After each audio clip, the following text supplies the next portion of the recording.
nasib ketahunan, baik ajal atau umur maupun pekerjaan maupun rezeki sampai nisfunang akan datangnya.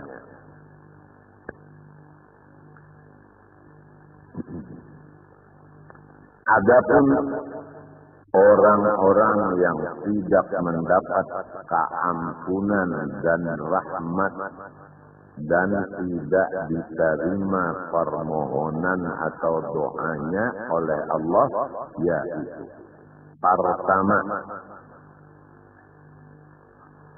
orang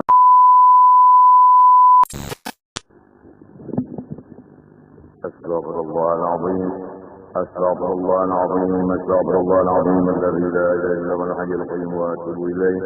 بنية القبول وتمام كل شهور مأمول لرحمة سيدنا وعبدنا شفيعنا الرسول صلى الله عليه وآله وسلم، ثم إلى أرواح جميع أهل بيته الكرام والصحابة والقربى والتابعين وتبع التابعين إلى يوم الدين، خصوصا إلى روح سيدنا الحسن البصري وسيدنا الجنيد البغدادي وسيدنا عبد القادر الجيلاني وسيدنا محمد بن عبد الكريم الشمن المدني، وإلى روح مولانا الشيخ محمد رشد بن عبد الله قلم طيان البنجري والشهيد محمد بشر أنور بن إسماعيل البنجري، وإلى أرواح جميع مشايخنا ومعلمنا ووالدنا وأمهاتنا وقراباتنا وجيراننا وذوي الحقوق علينا أجمعين، ثم إلى أرواح جميع إخواننا المسلمين والمسلمات والمؤمنين والمؤمنات، إن الله تعالى الكريم الرحيم الرحمن يتغشاهم بالرحمة والمغفرة ويعيد علينا وعلى ذريتنا أجمعين من بركاتهم وأنوارهم وأسرارهم وعلومهم ونفحاتهم وخصوصياتهم وكرامتهم في الدين والدنيا والآخرة، وعلى أن الله يرزقنا وأزواجنا وذريتنا التوبة والمغفرة والتوفيق والهداية والاستقامة وحسن الخاتمة والشفاء العاجل من الأمراض الباطنية والظاهرية والروحانية والجسمانية وطول العمر إلى فوق المئة وصحة كاملة وعافية كاملة لإعلاء كلمة الدين مع الإخلاص والصدق واليقين وحسن الخاتمة عند الموت في خير ولطف وعافية وسلامة، وأن الله تعالى لا يعذبنا وإياهم في الدنيا وفي البرزخ وفي القيامة، وأن الله يدخلنا وإياهم الجنة الفردوس بغير حساب. على هذه النيات وعلى كل ما نوى به السلف الصالح، وإلى حضرة النبي الفاتحة.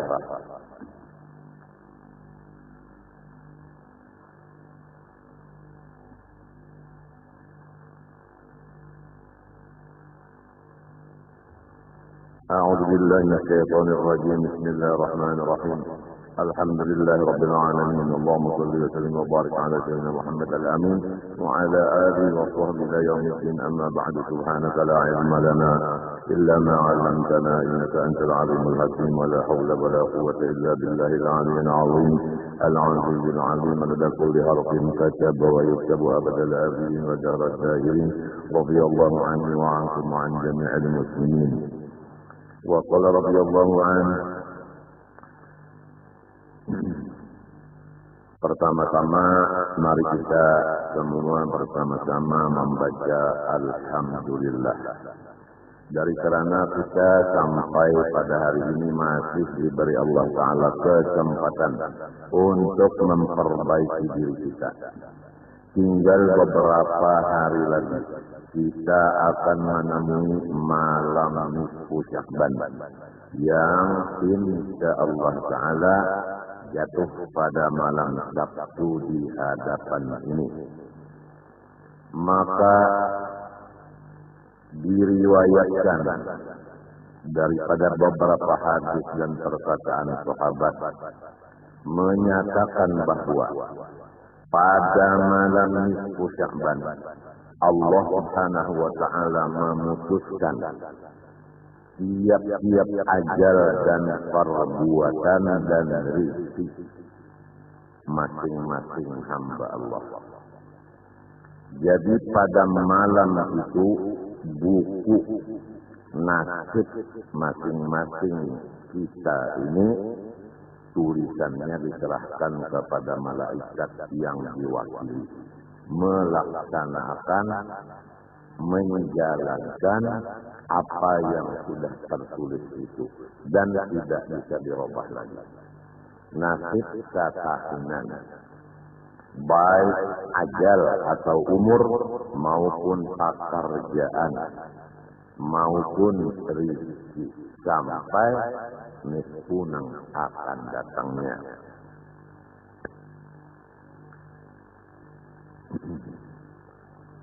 Adapun orang-orang yang tidak mendapat keampunan dan rahmat dan tidak diterima permohonan atau doanya oleh Allah, yaitu pertama, orang yang menyekutukan Allah, musyrik. Nomor dua, orang yang bermusuh-musuhan sesama Islam. Nomor tiga, orang yang mengambil pajak. Nomor empat, orang yang membunuh manusia. Nomor lima, orang yang memutuskan silaturahim. Nomor enam, orang yang melebihi panjang pakaian di bawah bahirisan dengan niat bersombong. Nomor tujuh, orang yang mengakali perzinahan. Nomor delapan, orang yang mengakali minuman-minuman yang diharamkan. Nomor sembilan, orang yang aduasa. Nomor 10, orang yang mengupat akan orang lain.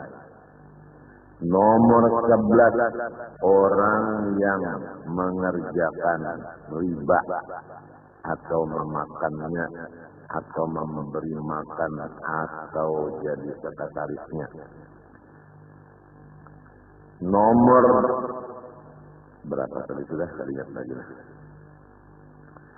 Pertama, orang menyekutukan Allah. Dua, orang yang bermusuh-musuhan. Tiga, orang yang mengambil pajak. Empat, membunuh. Lima, memutuskan rahim.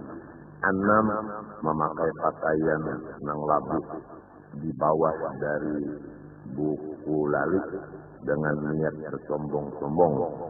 Nomor 7, mengakali perzinahan. Nomor 8, mengakali minuman keras. Nomor 9, orang yang aduasa. Nomor 10, orang yang mengupat akan orang. Nomor 11, orang yang memakan riba. Nomor 12, orang yang melukis binatang yang hidup, artinya lukisan seluruh badannya. Nomor 13, orang yang durhaka kepada dua ibu bapak. Nomor 14, orang yang khianat di dalam usahanya. Nomor 15, orang yang keluar dari ahli sunnah wal jamaah atau orang ahli bid'ah. Nomor 16, orang yang nomor 16, orang yang memarahi dengan seorang dari sahabat Rasulullah Shallallahu Alaihi Wasallam. Maka semua itu tidak mendapat keampunan, tidak dapat rahmat, tidak dikabulkan doanya di malam itu, terkecuali dia illa an yatanaffala min dambi, kecuali ia melepaskan dirinya dari dosa-dosanya yang di atas tadi. Itu 16 kata. 16 kata. Nomor 17, dukun. Nomor 18, tukang seher.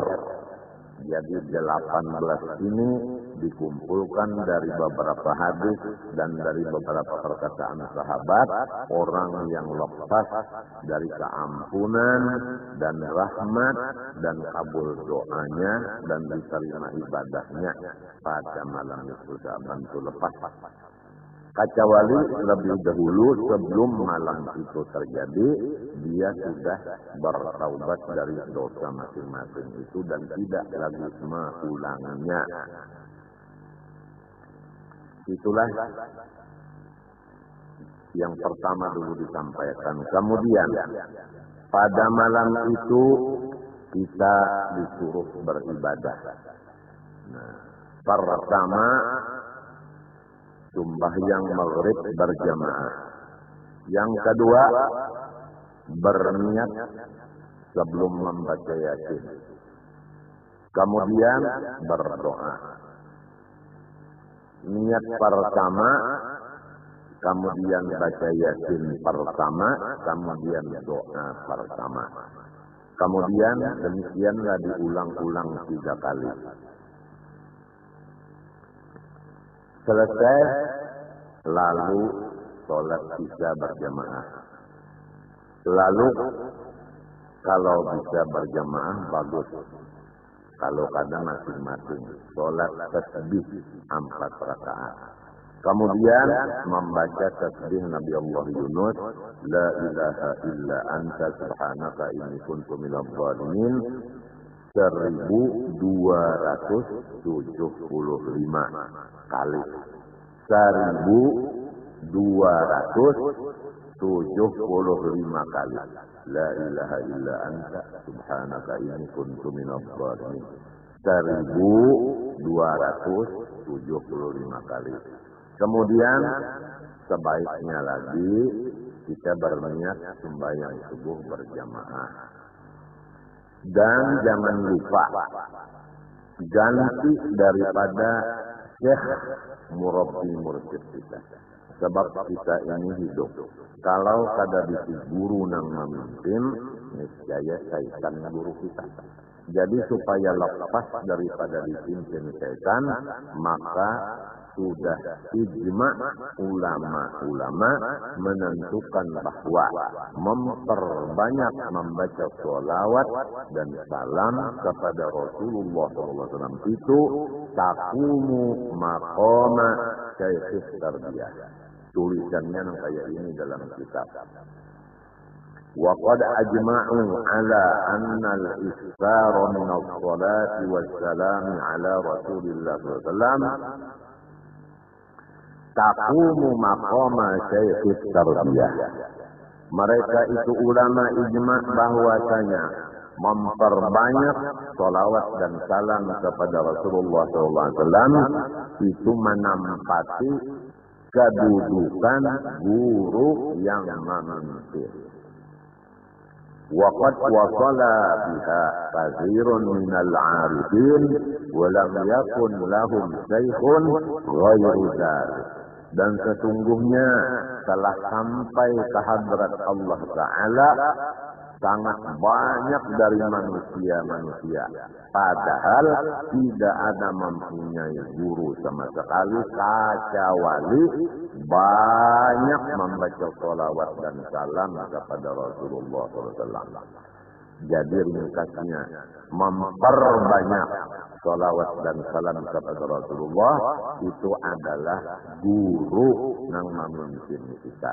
Maka sayangilah guru kita itu, yaitu sholawat dan salam tadi.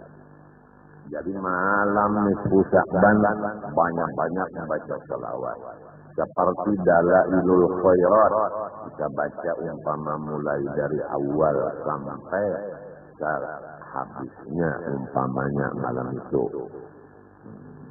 Tapi jangan lupa bahwasanya punya kewajiban mutlak atau fardu ain, ada kewajiban lawan mata.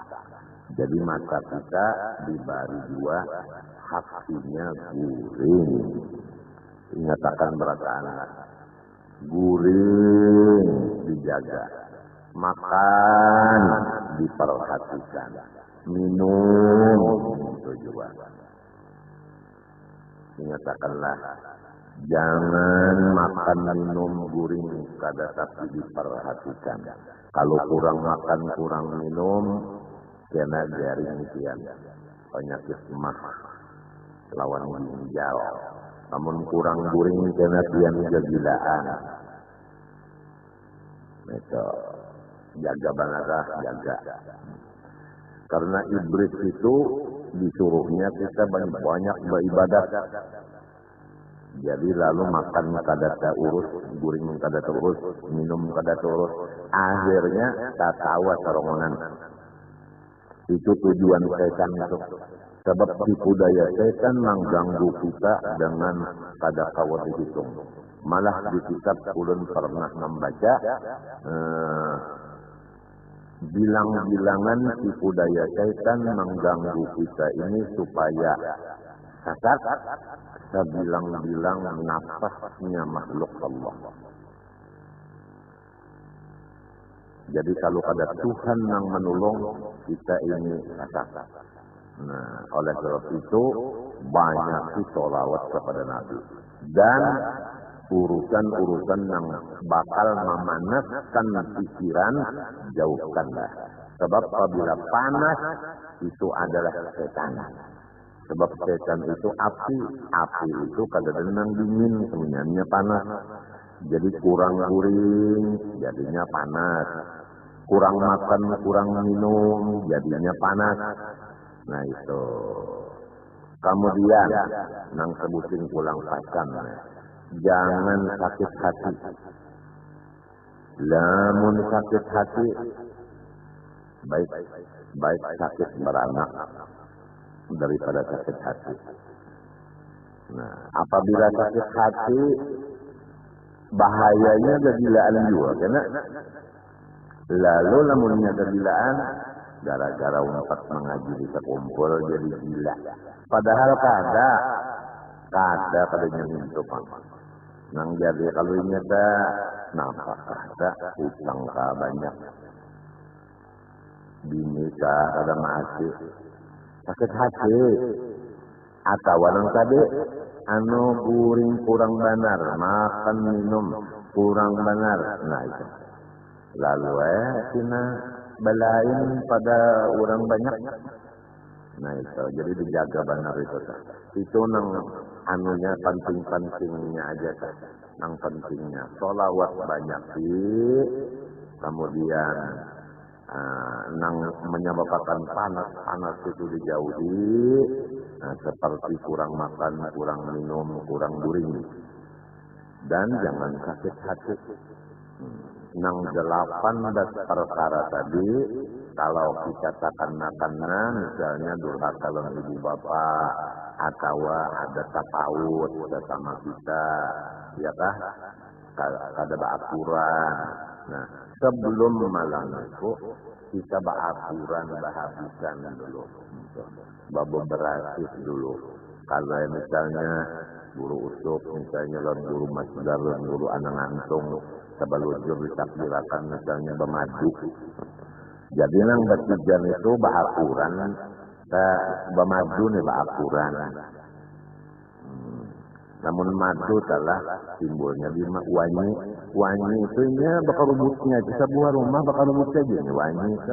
Jadi namun wanyinya bakal rubut, kenapa madunya kadang mau?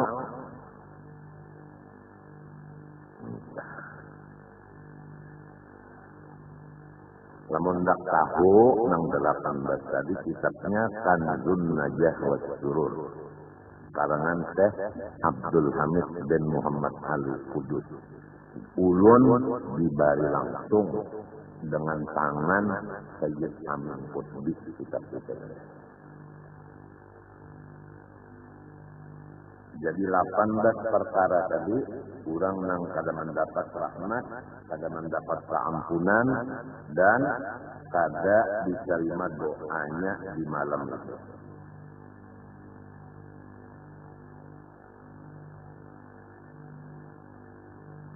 Kadang dulu lah. kehilangan.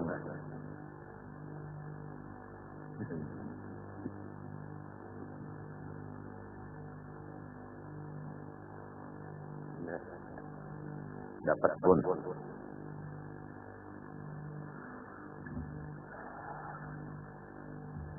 Lalu di dalam hadis disebutkan bahwasanya ada 5 malam nang doa kada pernah ditolak oleh Allah Ta'ala semalaman, mulai maghrib sampai subuh.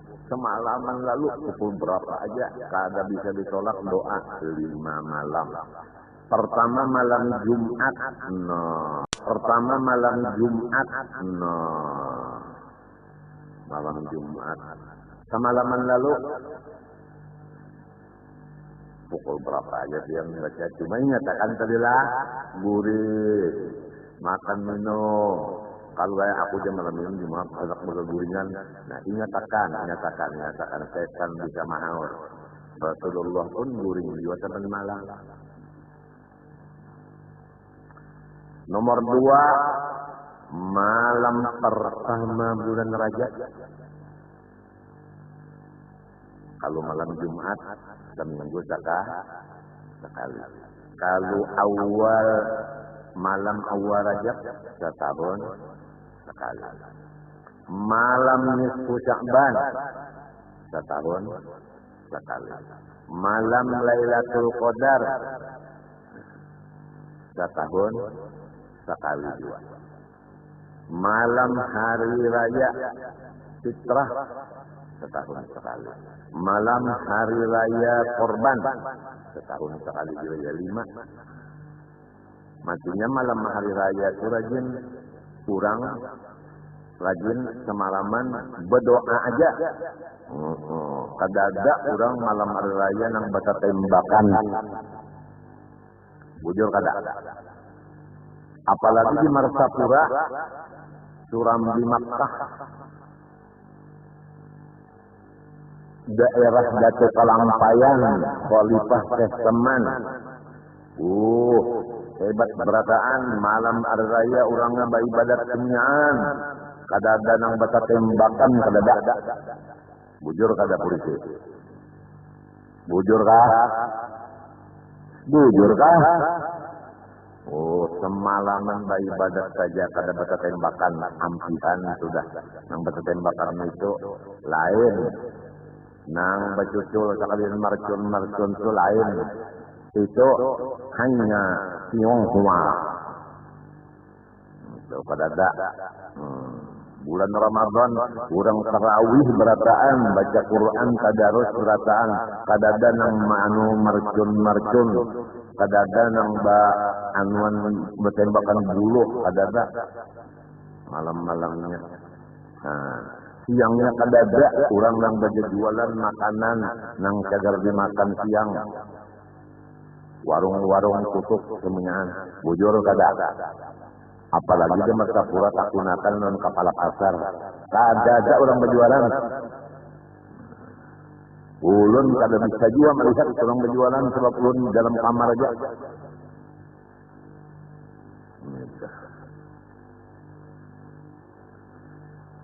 Doa yang paling bagus benar diamalkan yaitu nang Nabi ditakuni Siti Aisyah. Ujar Siti Aisyah, ya Rasulullah, lajari panggulun doana menjaga Lailatul Qadar. Mau kata gampangan.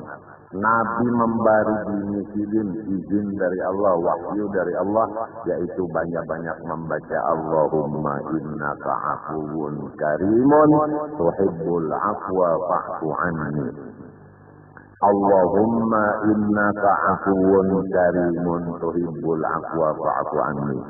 Allahumma ya Tuhanku ya Allah, innaka afuwun, sebenarnya Tian ini sangat pemaaf, karimun, sangat pamurah, tuhibbul afwa, cinta memberi maaf, fa'fu anni, maafkanlah segala dosa dan kesalahan hamba.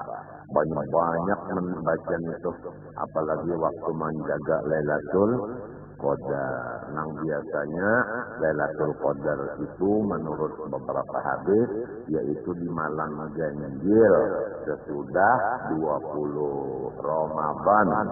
Ya lagi nurang ke 21, 23, 25, 27, 29, lalu banyak benar orang rajin apa? Bersembahyangan hajat, sembahyang tasbih dan lain-lain ibadah.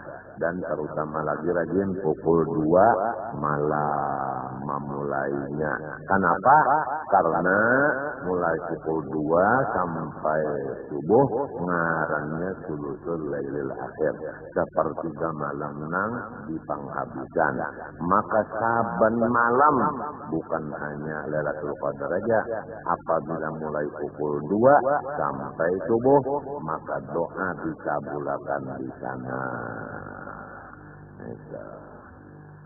Nah itulah artinya di antara artinya sedikit artinya pembicaraan bidang agama yang ada kaitannya dengan malam nisfu Sya'ban. Kemudian kita menyambung kitab yang dibaca ini. Qala rahimahullahu ta'ala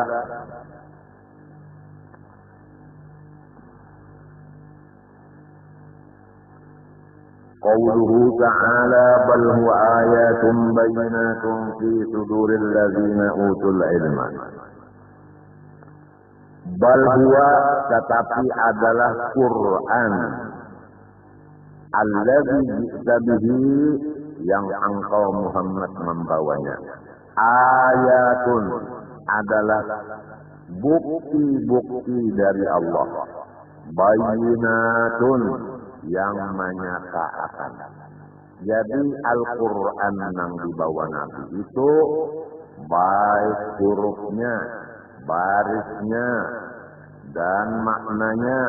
Semua itu adalah tanda bukti yang nyata atas Allah. Jadi barang siapa melihat atau membaca atau mendengar Al-Quran, semestinya dia melihat dengan imannya, dengan musyahadahnya, dengan hatinya. Karena Al-Quran itu ayatun bayyinah. Di mana Quran yang dibawa Nabi itu andaknya fi suduril ladzina utul ilma, berada di dalam dada-dada orang-orang yang diberi Tuhan ilmu. Artinya orang-orang yang ulama hafal akan Quran itu. Apa rasanya? Oh guru-guru, apa rasanya?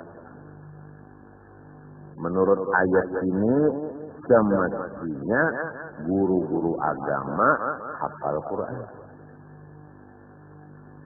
Bal huwa Al-Quran alladzi ji'tabih ayatun bayyinat kainatun fi suduril ladzina utul ilma. Jadi al-ulama'u yahfazunahu. Semestinya orang alim hafal Quran. Apa rasanya? Lamun kada hafal dua maka sudah jadi guru agama. Nah, lancar barang membaca, lancar. Banyak dibuka, membaca itu lancar. Kenapa jadi lancar? Guru agama. Lamun guru agama membaca Quran sebulik-bulik. Rasa bertentangan lawan ayat ini. Semestinya di ayat ini bukan membaca lawan buku, semestinya hafal. Ini kenapa guru agama membaca Quran itu terbulik-bulik, kada lancar? Oleh sebab itu, mudah-mudahan Tuhan mengatur kita dan anak cucu kita. Kira-kira umur 11 tahun. Umur 11 tahun. Lalu setahun pertama, yaitu umur 12. Setahunan belajar Quran aja. Mulai tajwidnya, lawan membacanya. Setahunan. Kada belajar yang lain. Kamu sifat 20 sudah apa belajar lah ya. Wujud di lembakon itu sudah.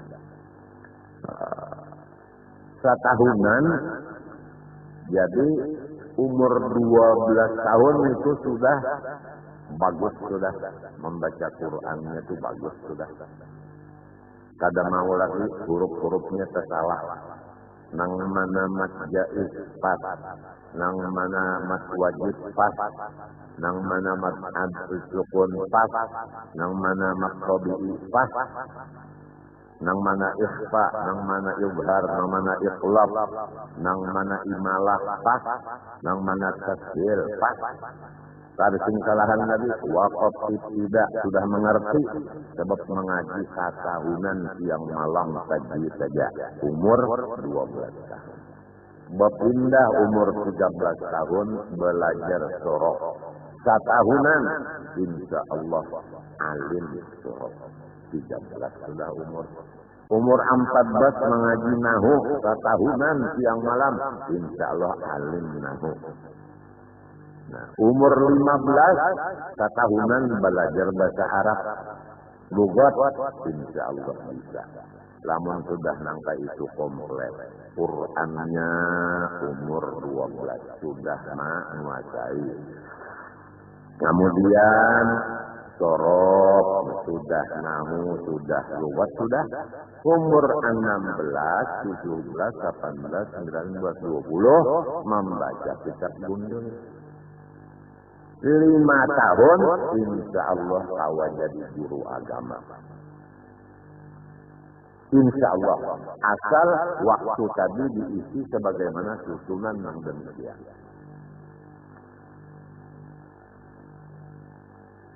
Jadi setahunan itu jangan bercampur pak nang ampas buting, 3 buting, jangan sehari semalaman itu sebuting aja. Ya kata duit saja. Nah ini kena penyakitnya dulak. Jika anak yang umur 11 tahun itu dulak. Matinya sambil digamati supaya jangan dulak.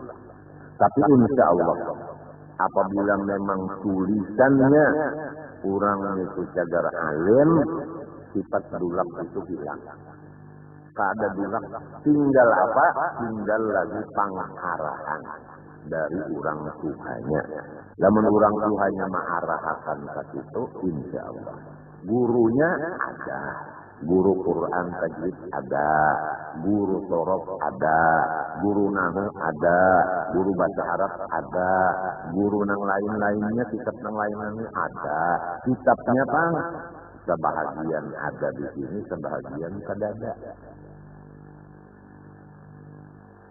Nah itu mudah-mudahan artinya generasi yang akan datang insya Allah kembali kepada menjadi nang kuat agama.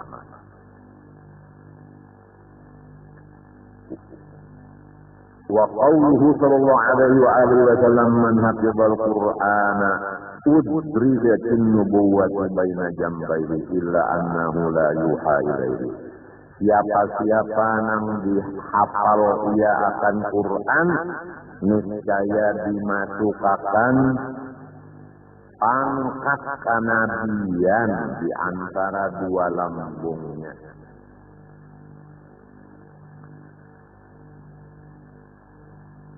Ini coba kalian baca kitab yang Baluman lagi kita baca.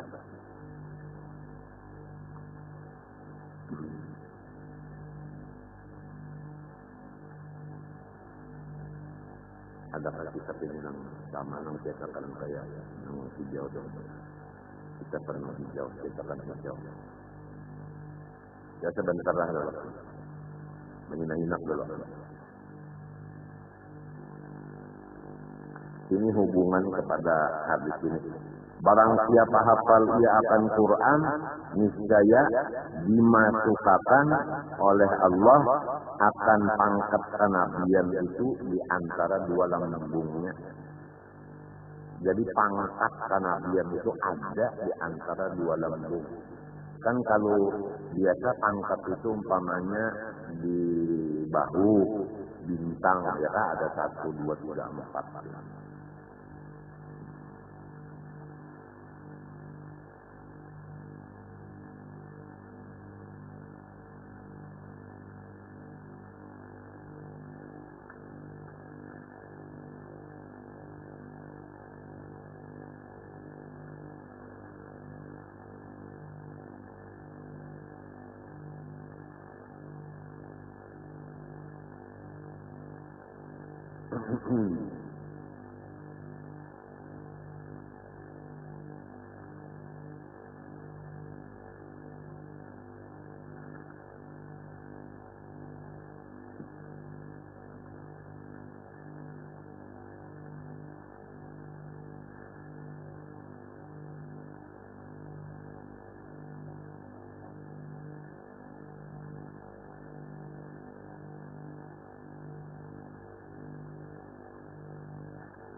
Kalau di situ nang di Kayasian itu kira-kira nomor 36.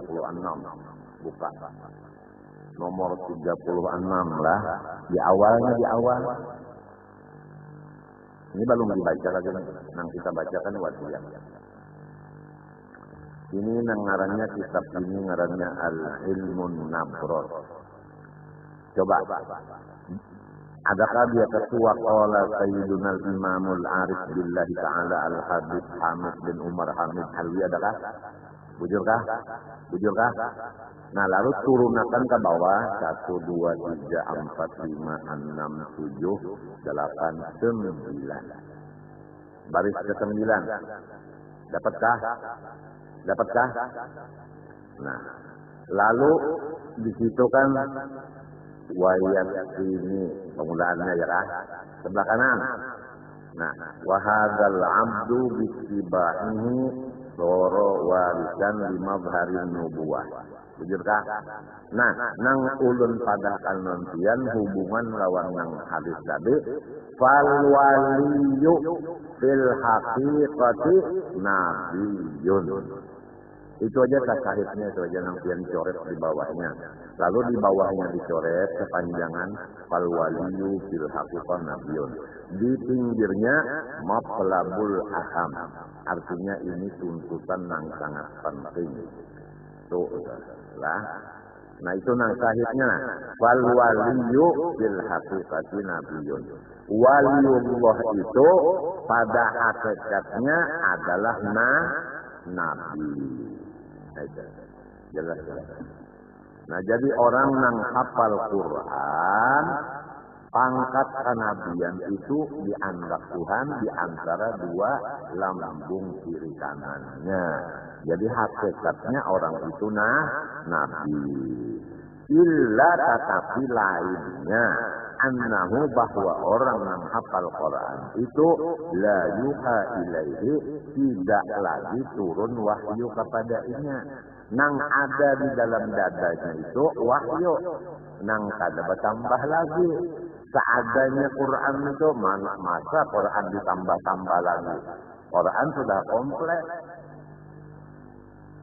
Jadi orang yang hafal Quran itu adalah orang wali. Minto hakikatnya nabi minto. Jadi supaya tahu dah lawan derajat kurang dah. Apalagi mana alim, mana hafal Quran, mana hafal tafsirnya, mana ada pulang ilmu-ilmu lain pulang di dada beliau. Apalagi ini supaya tahu nikmat Allah. وقال عليه الصلاة والسلام لو كان هذا القرآن في إهاب ما مسته النار.